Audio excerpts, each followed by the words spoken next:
शीला का अंग अंग दुख रहा था। ऐसा लग रहा था कि वह उठ ही नहीं पाएगी। बेरहमों ने कीमत से कई गुना ज्यादा वसूल लिया था उससे। वह तो एक के साथ आई थी, पर उसने अपने एक और साथी को बुला लिया था। फिर वे दोनों टूट पड़े थे। उस पर जानवरों की तरह वह दर्द से कराहती रही, पर उन लोगों ने तभी छोड़ा जब उनकी हसरत पूरी हो। शीला ने दूसरे आदमी को मना भी किया था, पर नोट फेंककर उसे मजबूर कर दिया गया था।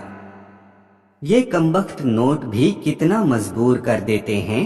जहां शीला लाश की तरह पड़ी थी वह एक खंडहरनुमा घर था जो शहर से अलग था। वह किसी तरह उठी। उसने अपनी साड़ी को ठीक किया और ग्राहकों के फेंके 100-100 रुपए के नोटों को ब्लाउज में खोसकर खंडहर से बाहर निकल आई। वह सुनसान इलाका था। दूर पगडंडी के रास्ते कुछ लोग जा रहे थे। शीला से चला नहीं जा रहा था। अब समस्या थी कि घर जाए तो कैसे। वह ग्राहक के साथ मोटरसाइकिल पर बैठकर आई थी। उसे बूढ़ी सास की चिंता थी कि बेचारी उसका इंतजार कर रही होगी। वह जाएगी तब खाना बनेगा, तब दोनों खाएंगी। शीला भी क्या करती, शौक से तो नहीं आई थी इस धंधे में। उसके पति ने उसे तन्हा छोड़कर किसी और से शादी कर ली थी। काश उसकी शादी नवीन के साथ हुई होती। नवीन कितना अच्छा लड़का था। वह उससे बहुत प्यार करता था। वह यादों के गलियारों में भटकते हुए धीरे धीरे आगे बढ़ने लगी। शीला अपने माँ बाप की एकलौती बेटी थी। गरीबी की वजह से उसे 10वीं जमात के बाद पढ़ाई छोड़नी पड़ी थी। उसके पिता नहीं थे। उसकी माँ बस स्टैंड पर ठेला लगाकर फल बेचा करती थी। घर संभालना, सब्जी बाजार से सब्जी लाना और किराने की दुकान से राशन लाना शीला की जिम्मेदारी थी। वह अपनी जिम्मेदारी बखूबी निभाती थी। साइकिल पकड़ती और निकल पड़ती। लोग उसे लड़की नहीं लड़का कहते थे। एक दिन शीला सब्जी बाजार से सब्जी खरीदकर साइकिल से आ रही थी कि मोड़ के पास अचानक एक मोटरसाइकिल से टकराकर गिर गई। मोटरसाइकिल वाला एक खूबसूरत नौजवान था। उसके बाल घुंघराले थे। उसने आंखों पर धूप का रंगीन चश्मा पहन रखा था। उसने तुरंत अपनी मोटरसाइकिल खड़ी की और शीला को उठाने लगा और बोला, माफ करना, मेरी वजह से आप गिर गईं। माफी तो मुझे मांगनी चाहिए, मैंने ही अचानक साइकिल मोड़ दी थी। शीला बोली, नहीं ऐसी कोई बात नहीं, आपको कहीं चोट तो नहीं आई? नहीं, मैं ठीक हूँ। शीला उठकर साइकिल उठाने को हुई, पर उस नौजवान ने खुद साइकिल उठाकर खड़ी कर दी। वह नौजवान अपनी मोटरसाइकिल पर सवार हो गया और स्टार्ट करके बोला, क्या मैं आपका नाम जान सकता हूँ? शीला, और आपका? नवीन, अच्छा चलता हूँ।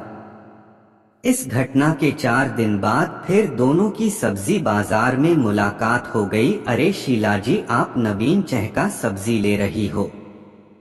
मैं तो हर दूसरे तीसरे दिन सब्जी खरीदने आती हूँ, आप भी आते हैं?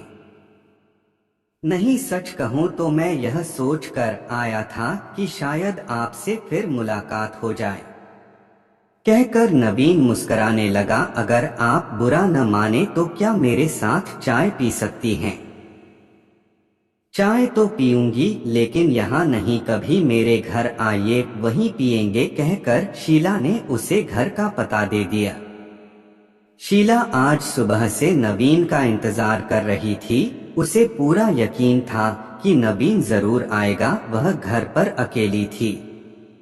उसकी माँ ठेला लेकर जा चुकी थी। तभी मोटरसाइकिल के रुकने की आवाज आई। वह दौड़कर बाहर आ गई। नवीन को देखकर उसका मन खिल उठा।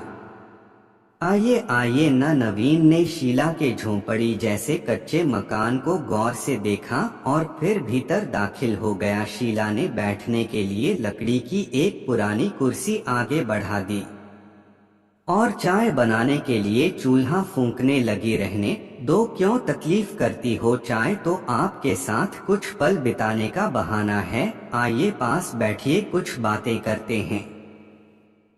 दोनों बातों में खो गए। नवीन के पिता सरकारी नौकरी में थे, घर में माँ, दादी और बहन से भरा पूरा परिवार था। वह एक दलित नौजवान था और शीला पिछड़े तबके से ताल्लुक रखती थी, पर जिन्हें प्यार हो जाता है वे जाति धर्म नहीं देखते। इस बात की खबर जब शीला की माँ को हुई तो उसने आसमान सिर पर उठा लिया।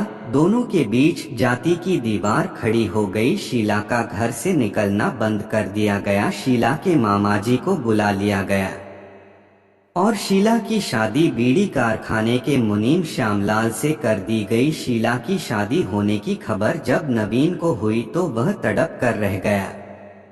उसे अफसोस इस बात का रहा कि वे दोनों भागकर शादी नहीं कर पाए। सुहागरात को न चाहते हुए भी शीला को पति का इंतजार करना पड़ रहा था।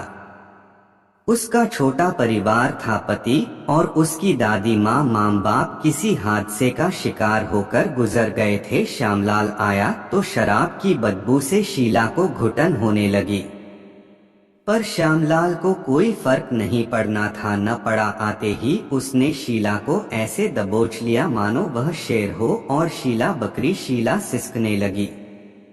उसे ऐसा लग रहा था जैसे आज उसकी सुहागरात नहीं बल्कि वह एक वहशी दरिंदे की हवस का शिकार हो गई हो।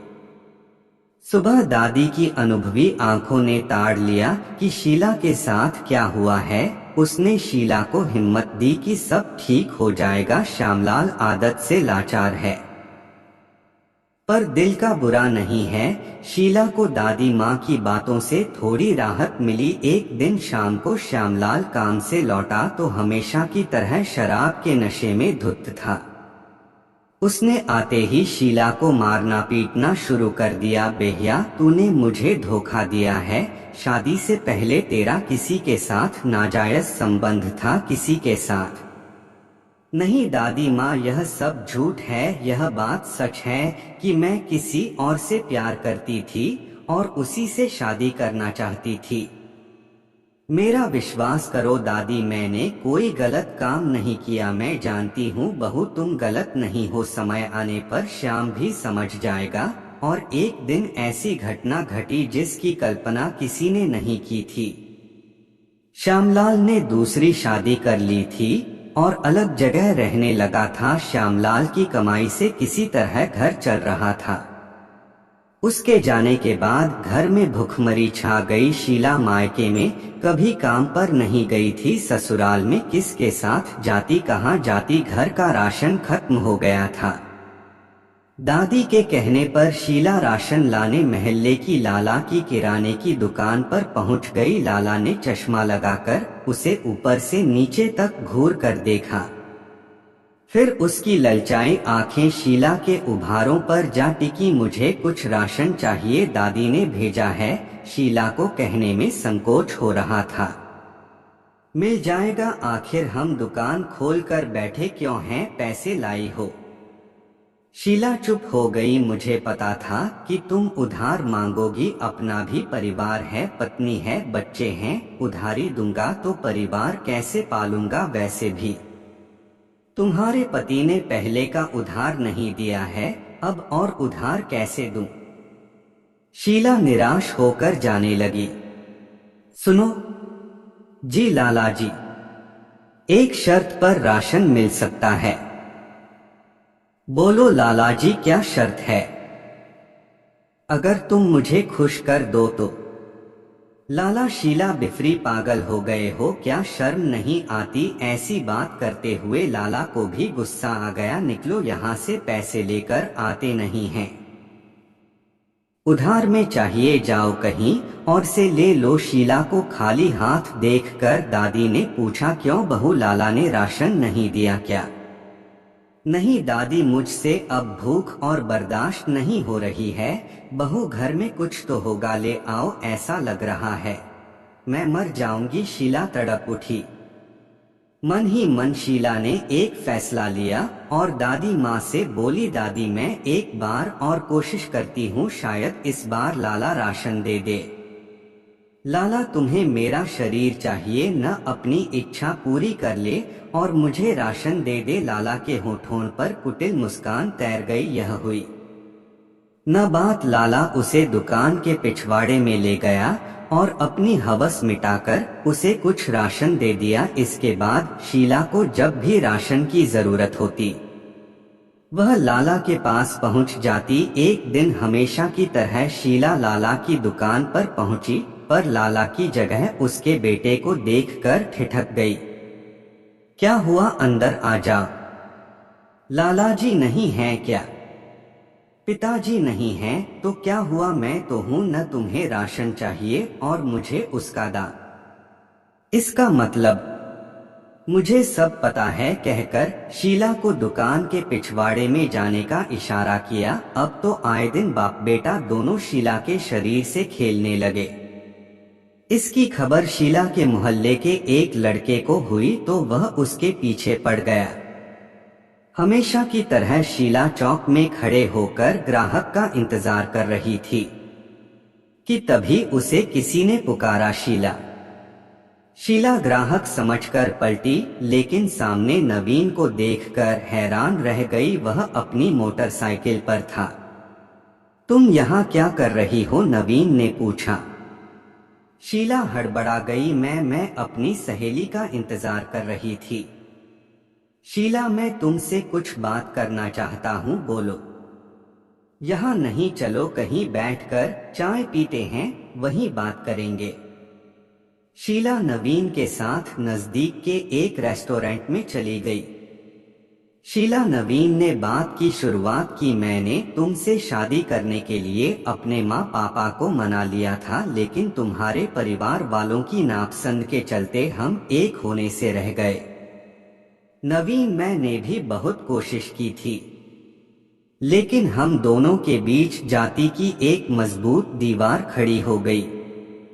खैर, अब इन बातों का कोई मतलब नहीं। वैसे तुम खुश तो हो न? क्या करता है तुम्हारा पति? कितने बच्चे हैं तुम्हारे? शीला थोड़ी देर चुप रही, फिर सिसकने लगी, नवीन, मेरे पति ने दूसरी शादी कर ली है। शीला ने अपनी आपबीती सुना दी। तुम्हारे साथ तो बहुत बुरा हुआ, नवीन ने कहा। तुम अपनी सुनाओ, शादी किससे की? कितने बच्चे हैं? शीला ने पूछा।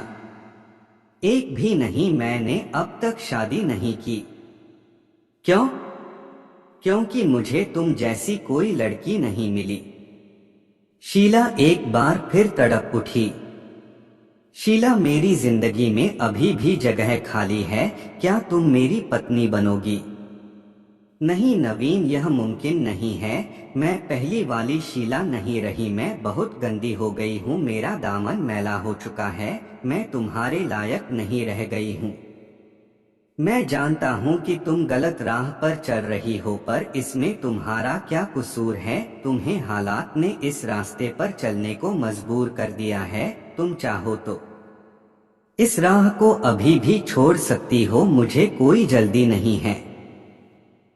तुम सोच समझकर जवाब देना। इसके बाद नवीन ने चाय के पैसे काउंटर पर जमा किए और बाहर आ गया। शीला भी नवीन के पीछे होली। नवीन ने मोटरसाइकिल स्टार्ट करके कहा, मुझे तुम्हारे जवाब का इंतजार रहेगा। उम्मीद है कि तुम निराश नहीं करोगी, कहकर नवीन आगे बढ़ गया। शीला के पैर जमीन पर नहीं पड़ रहे थे। उसने तो सपने में भी नहीं सोचा था कि वक्त उसे दलदल से निकलने का एक और मौका देगा। अभी शीला आगे बढ़ी ही थी कि एक नौजवान ने उसके सामने अपनी मोटरसाइकिल रोक दी। चलेगी क्या?